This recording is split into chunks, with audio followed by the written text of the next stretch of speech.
Olá pessoal, tudo bem com vocês? Então estamos aqui em mais um vídeo e nesse vídeo eu quero conversar com vocês a respeito dessa biografia maravilhosa do Tolkien chamada J.R.R. Tolkien, uma biografia do Humphrey Carpenter.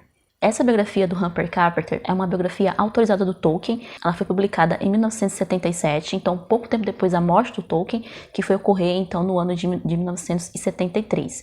O Humphrey Carpenter, ele foi um biógrafo, radialista, jornalista também. E ele escreveu várias biografias de outros autores famosos, como o Ezra Pound, um autor que eu quero muito conhecer também, que é o Evelyn Waugh. Um amigo do Tolkien também teve uma biografia escrita pelo próprio Humphrey Carpenter, que foi o W.H. Auden, né, que é um amigo próximo, foi um amigo próximo do próprio Tolkien. Então ele é um autor gabaritado quando o assunto é biografias de grandes escritores. E o mais bacana dessa biografia é que o Carpenter ele teve acesso a vários documentos da família Tolkien. Então ele conheceu o próprio Tolkien antes dele falecer. Inclusive, no primeiro capítulo dessa biografia, chamado Uma Visita, o Carpenter ele vai contar pra gente, né, como foi esse encontro que ele teve com Tolkien, né, como foi essa conversa, essas conversas que ele teve. Então ele dá pra gente uma impressão de como era o Tolkien como pessoa, né, porque quando a gente lê um autor, assim, a gente tem mais ou menos, a gente começa a imaginar mais ou menos como seria a pessoa por trás daquele livro, né? Eu não sei se vocês já tentaram fazer esse exercício ou fazem esse exercício, mas eu tenho mais ou menos uma ideia de como seria essa pessoa. Mas a questão muitas vezes os nossos autores favoritos, eles não correspondem à imagem que a gente tem deles, né? A gente pode, às vezes, ler uma biografia de um autor que a gente ama muito e ficar um pouco decepcionado, porque o autor ou a autora não foi aquela pessoa que você achou que ele fosse, né? Em questão de biografias de autores, a única experiência que eu tenho realmente são com as biografias da Jane Austen, né? Eu não me lembro assim, de cabeça de ter lido a biografia de outros autores, mas eu lembro que algumas pessoas que leram, por exemplo, a biografia do Dickens ficaram um pouco chocadas, né? Com alguns fatos da vida do Dickens e alguns comportamentos deles que não foram tão legais, que não correspondiam à imagem que aquele leitor fez dele. Uma coisa importante a frisar, eu quero frisar isso já aqui no começo desse vídeo, é que em questão de biografias de autores, a gente tem que levar em consideração que autores foram pessoas normais, pessoas comuns. Claro, foram pessoas extraordinárias, né? Porque deixaram um legado, deixaram uma obra, deixaram algo que até hoje a gente gosta, que a gente lê, como é o caso do Tolkien, né? Muitos fãs apaixonados de Tolkien, tem a Tolkien Society, tem vários canais, páginas no Brasil dedicadas a Tolkien. Então, às vezes, nós leitores temos essa tendência de colocar os nossos autores favoritos em um pedestal, né? Que é uma pessoa que nunca fez nada de errado. Bem, não é bem assim que funciona, né? Então, quando a gente começa a ler uma biografia, eu acho importante a gente ter isso em mente, de que eu estou lendo a vida de uma pessoa que cometeu erros e acertos, uma pessoa que muito provavelmente tinha defeitos, assim como também tinha qualidades, uma pessoa que pode ser que pensava de uma forma diferente do que eu penso, né, hoje, uma pessoa que viveu em um tempo diferente do meu, né, quando se trata de autores clássicos, né, ou num país diferente do país onde eu moro, né, com outra cultura, com outros costumes, numa época também completamente diferente da época onde eu estou vivendo, né, principalmente quando a gente fala de autores clássicos, né, do século XVIII, XIX, XX, né, que o mundo era diferente, né? Não é o mundo que a gente tem hoje. Então, fica esse aviso para vocês, esse conselho meu, assim, e também que serve para mim, obviamente, de quando nós lermos a biografia de autores que nós amamos, nós irmos com calma, nós irmos devagar. Pode ser que vai ter coisas que a gente não vai gostar, pode ser que vai ter coisas que a gente vai ficar um pouco decepcionado, mas isso faz parte, né? Porque nós estamos lendo a vida de um ser humano, de uma outra pessoa, por mais que essa pessoa tenha sido extraordinária, né? Tenha produzido uma obra extraordinária. No caso do Tolkien, assim, nada me surpreendeu, oh meu Deus, fiquei chocada com a atitude do Tolkien. Não, eu não tive problema nenhum, muito pelo contrário. Eu acho que a imagem que eu tinha do Tolkien realmente correspondeu à imagem que o nosso biógrafo aqui, o Humphrey Carpenter, passa pra gente, né? Então tem essa questão também, porque quando a gente lê uma biografia, a gente tá lendo um texto, né, sobre a vida de uma pessoa através dos olhos do biógrafo, né? Então o biógrafo, muitas vezes, ele pode cometer, assim, ele pode ter alguns problemas, né? E ele pode acabar querendo passar uma imagem, assim, que ele tem daquela pessoa, né, que ele teve daquele, do seu objeto de estudo, né, ou seja, da pessoa no qual ele está escrevendo. Então, mas o Humphrey Carpenter não. O Humphrey Carpenter, ele é um biógrafo que eu acho muito bom, porque ele não aparece no texto, ele não fica dando opiniões dele, tá certo? Ele não fica, nem mesmo quando se trata do Senhor dos Anéis, quando ele entra na parte, né, quando o Tolkien começa a escrever o Senhor dos Anéis, o Hobbit, ele não tenta fazer crítica literária, não é a intenção dele. Alguns biógrafos tentam fazer crítica literária nas suas biografias, e eu não gosto muito disso, porque interrompe a narrativa da história da pessoa, sabe? Um exemplo que eu tenho é essa biografia aqui da Jane Austen, A Life, da Claire Tomalin, que é uma biografia que eu não gostei, porque ao contrário dessa biografia do Tolkien pelo Humphrey Carpenter, a Claire Tomalin, ela se impõe demais no texto. Ela quer que você tenha a imagem da Jane Austen que ela tem. E isso eu acho problemático numa biografia. Eu não gosto e não concordo com esse tipo de biografia em que o autor, ele quer que você tenha a imagem, né, que ele tem daquela pessoa, ou seja um escritor, seja um político, seja uma pessoa pública, né, conhecida, né, até porque a gente escreve biografias de pessoas conhecidas normalmente, né. Então o Humphrey Carpenter não. Então vocês podem ler tranquilamente essa biografia dele, porque realmente é uma biografia que é informativa, né. Então ele vai passar para vocês aqui tudo que é de importante da vida do Tolkien, desde o seu nascimento até um pouco antes, né? Ele fala um pouco dos pais do Tolkien. Aí o Arthur Tolkien precisou ir para a África do Sul, né? Porque ele tinha um trabalho lá, né? Então a Inglaterra tinha ainda colônias, né, na África, então ele foi trabalhar por lá. Foi lá que o Tolkien e o Hilary Tolkien nasceram. E o texto do Carpenter é um texto muito gostoso, gente. É um texto fluido, você lê assim tranquilamente, nada de palavra difícil, nada de muita lero-lero, muita enrolação, entendeu? Então ele é muito objetivo. Ele não se prende a muitos detalhes, né, em algumas partes. Por exemplo, quando ele fala da mãe do Tolkien, né, depois que o pai morreu e eles tiveram que se fixarem realmente na Inglaterra, né, em Birmingham, inclusive, a mãe do Tolkien passou por um processo de conversão. Ela era anglicana, né, cristã anglicana, e se converteu ao catolicismo, e isso causou muito problema na família, porque a família dela inteira eram anglicanos. Então imagina a situação, né, lembrando, estamos falando aqui no início do século XX, né, uma outra época. Então o pai, né, o avô do Tolkien, da parte de mãe, ele não aceitava de jeito nenhum. Ela teve que sair de casa com os meninos, teve que procurar um lugar para viver, teve que trabalhar para poder sustentar as crianças, né, porque, enfim, ela estava sozinha. Então, assim, a infância do Tolkien foi muito complicada, foi muito difícil, né? Eles se mudaram várias vezes, né? Em uma dessas mudanças, ele foi para um condado, digamos assim, uma parte mais bucólica ali de Birmingham. E nessa parte bucólica que o Tolkien teve contato com a natureza, teve contato com esse amor que ele vai ter aí pro resto da sua vida, aí com as árvores, né, com a paisagem bucólica inglesa, né. E sobre a mãe do Tolkien, como eu estava dizendo, ela foi uma mulher, assim, que foi muito importante para ele. Então, depois que eu li essa biografia e vi o carinho, o amor tão grande que o Tolkien tinha pela mãe, né, porque infelizmente ele não lembrava muito do pai. Quando o pai morreu, o Tolkien tinha uns 4 anos mais ou menos, então era muito pequenininho ainda, né. Então ele tinha uma lembrança muito vaga do pai, né, mas a mãe ele viu crescer, né, então ele cresceu com a mãe. E a mãe, para ele, foi alguém, assim, muito importante, muito influente, porque foi por ela que ele herdou a sua fé católica, né? Então foi por causa da mãe que o Tolkien também se converteu ao catolicismo, e foi algo que ele era muito apegado, né, à sua fé, à sua religião, justamente por conta da mãe dele, né? E foi a mãe que o ensinou a ler, né? A ler, a escrever.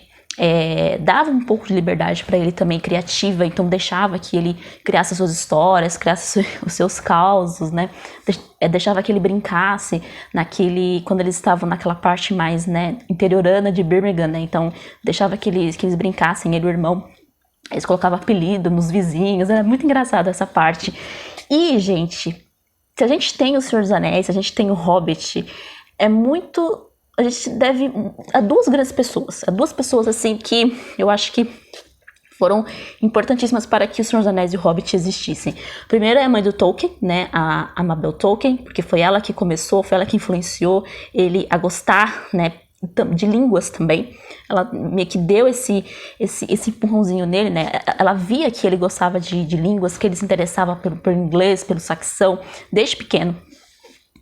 E uma outra pessoa que a gente tem que agradecer muito no assunto de Tolkien por Senhor dos Anéis ter saído do papel, ter sido publicado, foi o C.S. Lewis. Mas a questão do Tolkien com o C.S. Lewis eu já vou comentar com vocês em breve, tá? Aí, claro, eu não vou ficar me prendendo muito aos detalhes da vida do Tolkien, até porque, né, a ideia é fazer com que vocês leiam essa biografia. Mas eu vou comentar alguns acontecimentos, né, que foram importantes e eu quero conversar com vocês principalmente sobre a questão da criação do Senhor dos Anéis e da amizade dele com Lewis e com seu casamento com Edith, né. Claro, veio a Primeira Guerra, o Tolkien precisou lutar, né, ele já estava, se não me engano, no seu primeiro ano de Oxford, né, então ele precisou ir. Ele deu muita sorte, porque se ele tivesse ido realmente para a Batalha de Somme, né, que teve, ele teria morrido. Ele não morreu porque ele pegou febre de trincheiras e ficou no hospital durante muito tempo, assim. Ele demorou muito para se recuperar. Já foi nessa época que ele começou a escrever o que seriam as histórias que compõem o Silmarillion. Então, antes dele ir para a guerra, né, ele tinha conseguido se casar, então, com a Edith Bratt, né, que seria sua esposa aí pro resto da vida, né? O Tolkien estava sob a guarda do padre Francis Morgan, né? E o padre Francis, ele não era muito a favor desse relacionamento, porque ele achava que ia atrapalhar muito o Tolkien, né? Ia tirar o foco dele dos estudos, etc. Então ele meio que proibiu durante muito tempo deles dois se verem. Até que finalmente o Tolkien ganha a sua, digamos, liberdade, né, a sua maioridade, ele consegue então se virar sozinho, né, e aí ele casa com a Edith. Mas aquela coisa, a Edith não era católica, a Edith se converteu ao catolicismo para poder se casar com Tolkien. E essa conversão da Edith, o próprio Humphrey vai dizer que, enfim, eu pelo menos senti que não foi algo assim que ela fez por querer, ela fez mais para ele não ficar chateado, entendeu? Para ele não ficar triste. Como eu falei, a questão religiosa para o Tolkien era muito importante, e isso vai se refletir aí pro resto da sua vida também, né? E isso também causou um pouco de atrito entre ele e a Edith nos primeiros anos de casamento, mas aí com os anos eles foram meio que entrando num acordo, né? O Tolkien deu uma relaxada, não ficou mais no pé dela nessa questão dela ir pra missa, não sei o quê, e ele ia mais com as crianças e ela ficava em casa e tava tudo bem. Mas aí, esse relacionamento dela com a Edith Bratt, que depois se tornou Edith Tolkien, né? Esse casamento deles dois, assim, é muito bonito, né? O quanto eles se amavam, o quanto eles tinham essa confiança um no outro. Mas uma coisa que eu achei um pouco triste em relação aos dois é que a Edith, ela não era tão chegada assim nessa questão do Tolkien de escrever, não era tão chegada no Tolkien escritor. Não só por ela não ter muito interesse, mas também ele não ser um marido mais aberto em falar dessa sua obsessão, desse seu hobby, né, que começou como um hobby, né. Então, ele não era de contar para ela, né, de partilhar muito com ela essa parte, né, dele ser escritor, apesar dela ter escutado as histórias do Silmarillion, né, ela escutou algumas histórias infantis também, ele leu para ela e muito provavelmente também, se não me engano, ele leu O Senhor dos Anéis para ela depois, né, mas ela não foi, assim, aquela pessoa que ajudou, que influenciou. Isso acabou sendo, na verdade, um papel que o Lewis, né, o C.S. Lewis, autor de Nárnia, né, acabou assumindo, né? Então, o Tolkien já tinha ali o seu grupo, né, os Inklings. Inclusive, o Humphrey Carpenter escreveu uma biografia sobre os Inklings, né? Que foi esse grupo aí de Oxford, né, de vários professores, estudantes, né, que se reuniam para conversarem, jogar conversa fora e falarem de literatura, né?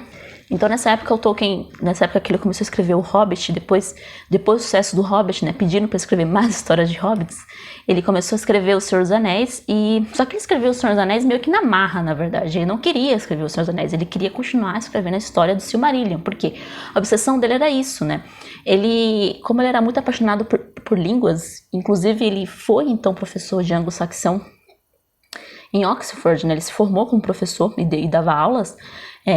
Então o passatempo dele era criar línguas. Então ele criou o Quenya, criou o Sindarin. Só que ele entendia que para essas línguas existirem precisava que alguém falasse essas línguas, né? Então foi a partir daí que ele passou então a criar as histórias, né, dos personagens que iriam usar essas línguas. Então foi assim que surgiu o Silmarillion, e foi assim também que surgiu o Senhor dos Anéis. Então ele aproveitou aquele mundo que ele havia criado do Silmarillion para então compor ali o pano de fundo do Senhor dos Anéis. Ele lia os capítulos do Senhor dos Anéis pro Lewis, né, e pros seus amigos do clube lá dos Inklings, né. Ele teve um clube antes de ir para Oxford, né, que foi o TSBS, né, que era o Tia Club Barrovian Society, né. Tem uma explicação pro nome lá, de uma biblioteca que eles iam, e depois não podiam mais ir pra biblioteca, foram um clube de chá, e foi lá que surgiu o nome, tá tudo aqui. Tem um capítulo inteiro só sobre o TSBS, que é sensacional. Mas assim, ele tinha esse grupo de amigos que era pra ele, assim, maravilhoso, né? Porque o Tolkien, ele não era aquele tipo de pessoa que gostava de papo furado, de conversa fiada, de falar do tempo, do vizinho, de coisas banais como a Edith gostava, né? A Edith, ela gostava de coisas mais simples, né? O Tolkien não. O Tolkien gostava da vida simples, conversava com ela sobre essas banalidades, mas o que ele mais gostava era falar de mitologia, de literatura. E ele levava muito a sério a sua mitologia e a sua literatura. Tão a sério que isso causou atrito com o Lewis, tá? Então uma das razões dele e o Lewis terem ficado separados, assim, e o Tolkien até ter se recusado a escrever um texto, né, uma elegia pro Lewis depois que ele morre, né, porque o Lewis morre antes do Tolkien, foi justamente porque o Lewis fez algumas críticas um pouco duras ao Senhor dos Anéis na questão dos poemas, né, e algumas cenas que o Lewis não curtiu tanto, e o Lewis era muito sincerão, gente.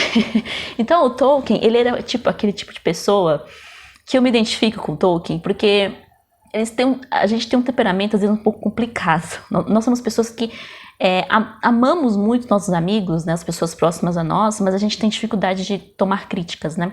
O Tolkien era bem assim. Ainda mais vinda do Lewis, que era o seu melhor amigo, que era aquela dos Inklings ali, ele era mais próximo do Lewis. E não só isso, mas o Lewis também causou problemas com a Edith. A Edith, a esposa do Tolkien, tinha ciúmes do Lewis, né? Porque ela achava que o Lewis tomava muito tempo do Tolkien, né? Um tempo que ele poderia estar com ela, né? Então, assim, vejam que essa questão Lewis e Tolkien é uma coisa muito complicada. É uma coisa que mistura lado pessoal com o lado profissional deles. O Tolkien não gostou nem um pouco quando o Lewis, depois que o Lewis se converteu, né, ao cristianismo, né, mas o Lewis virou anglicano, coisa que o Tolkien não gostou, como eu falei pra vocês. Tolkien levava muito a sério essa questão religiosa, né? Eu te entendo muito bem, Tolkien. Então ele ficou muito chateado com o Lewis, né? Falei, poxa, você era ateu, agora você virou anglicano e depois virou um apologista cristão. Você escreveu vários livros sobre cristianismo. Tolkien não gostava nem um pouco disso. No português, claro, achava um pouco hipócrita do Lewis, né? Ele também não gostou do Nárnia. Tolkien criticou duramente o Nárnia. Agora, pode ser que havia realmente uma honestidade por trás da crítica do Nárnia, mas também um pouco de, então você falou mal do Senhor dos Anéis? Você falou isso do meu livro? Então toma, estou devolvendo para você também. Coisas assim, entendeu? Então Tolkien era um pouco complicado, ele não era um homem muito fácil, gente, apesar dele ter sido uma pessoa muito agradável, o Humphrey Carpenter vai dizer, mas era uma pessoa que às vezes era difícil de entender. E ele também tinha ciúmes do Lewis com outros amigos, então ele era aquele amigo um pouco ciumento, sabe? Então, você não pode ficar me trocando por outro, né? Realmente era uma amizade verdadeira, uma amizade de duas pessoas realmente que se gostavam, que se respeitavam, mas por serem muito diferentes, eles tiveram muito atritos e isso acabou levando, né, os dois a se separarem, né? Eles perderam contato, né, vamos dizer assim, ficaram aqueles amigos mais afastados. O Tolkien ficou sabendo muito depois que o Lewis morreu, então assim, isso me deu muita vontade de ler aquele livro que saiu aqui no Brasil também, chamado J.R. Tolkien e Lewis, O Dom da Amizade. Vou deixar a capa aqui.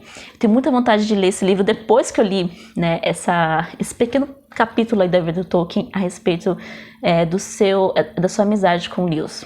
E aí, gente, depois que você termina de ler essa biografia e você vê todo o processo que o Tolkien teve para escrever O Senhor dos Anéis, que foi difícil, foram 12 anos para concluir O Senhor dos Anéis. Então, toda a questão do processo criativo do Tolkien, porque o Tolkien ele era um pouco, vamos dizer assim, um pouco disperso. Então, ele começava uma coisa e não terminava, ele tinha ele ficava desanimado, ele levava muito a sério a questão de incongruências na história, então se ele encontrava algo que não fazia sentido, ele ia lá e reescrevia tudo. Depois que o Senhor dos Anéis foi publicado, ele passou a receber muitas cartas de fãs apaixonados, né?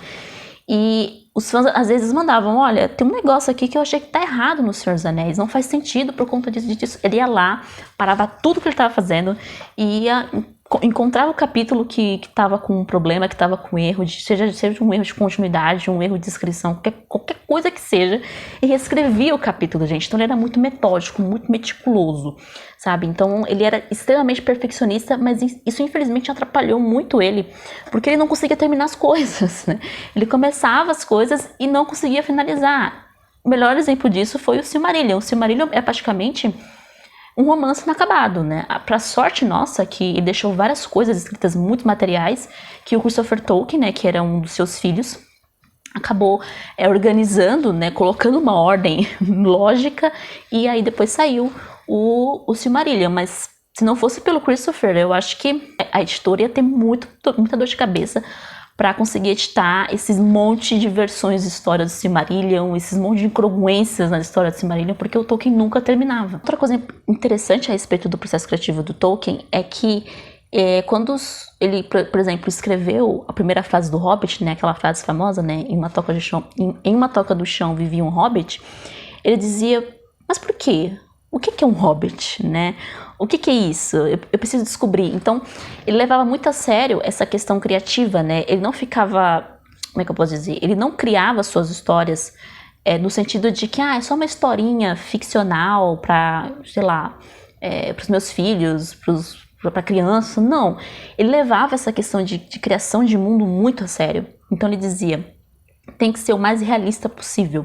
Realista no sentido de que isso pode ser real. Isso pode acontecer, como se aqueles personagens realmente tivessem existido em algum passado remoto da Inglaterra. Então ele tratava a sua obra, né, a sua criação, de forma muito séria. Para ele não era simplesmente uma ficção, algo que ele estava apenas criando para passar o tempo ou para ganhar dinheiro, né, como ele ganhou realmente no final de sua vida, né. Ele ficou um autor, basicamente um best-seller na época, né, quando saiu O Senhor dos Anéis e O Hobbit. Ele levava isso muito a sério, e eu acho que isso fez toda a diferença pro Senhor dos Anéis, principalmente pro Senhor dos Anéis. O Silmarillion também, pro Hobbit também, mas principalmente pro Senhor dos Anéis. Por quê? Porque a gente sente essa humanidade dos personagens, no Frodo, no Sam, no Aragorn, no Gandalf, no Rei Théoden, no próprio Regente de Gondor, né, o Denethor, que a gente vai conversar quando nós falarmos sobre o Retorno do Rei. Enfim, então, o Senhor dos Anéis tem esse toque, né, de realidade na história que qualquer leitor de qualquer época vai identificar. Então, a questão da guerra, né, a guerra que é para defender aquele local amado, né, que era a Terra-média. Então, eu consigo imaginar o Tolkien escrevendo isso, relembrando os seus tempos que ele lutou na Primeira Guerra, né. Depois que você lê a biografia e você ou relê o Senhor dos Anéis ou relê o Silmarillion, você fala, caramba, isso tem muito do Tolkien aqui, do Tolkien como pessoa, não somente o Tolkien escritor, o Tolkien como pessoa. Tem muitas homenagens aos locais onde ele passou. Por exemplo, tinha uma rua na casa de uma tia dele chamada Bag End. Então, Bag End é o nome de uma rua do condado, né? Então, era onde morava o Bilbo, né? Então, aqui no Brasil, chama de bolseiro, né? Ou bolsão.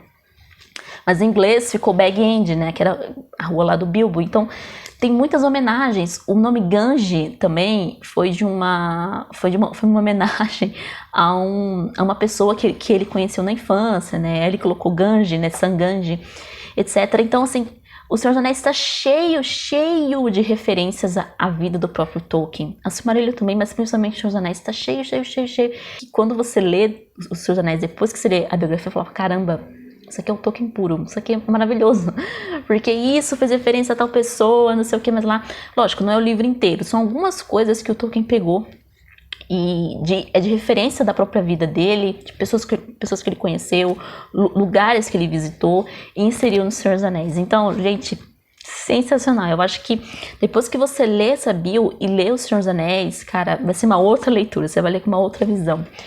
E também o processo de escrita foi um pouco doloroso, né? Foi um pouco penoso, né? Porque ele não estava assim na melhor situação financeira, então ele tinha que trabalhar o dobro, né? Ele escrevia de madrugada, né? Então, assim, por isso que ele precisava que o Lewis ficasse, né, forçando ele, vai, continua. A paciência que os editores tiveram também com ele, pra ele finalizar, também foram muito boas. Os meus leitores que leram, né, o filho lá do editor leu e falou que tá muito bom, tá interessante. É um livro estranho, mas tá interessante. Então, assim, gente, fica aqui essa dica dessa biografia, tá? Vale muito a pena, eu acho que é uma biografia obrigatória para quem é fã de Tolkien, para quem é fã de Senhor dos Anéis, Silmarillion, de todo o legendário dele. Vocês precisam ler essa biografia porque ela é muito, muito boa mesmo. É isso, gente. Espero que tenham gostado do vídeo. A gente se vê então no próximo vídeo. Um beijo pra vocês e até mais.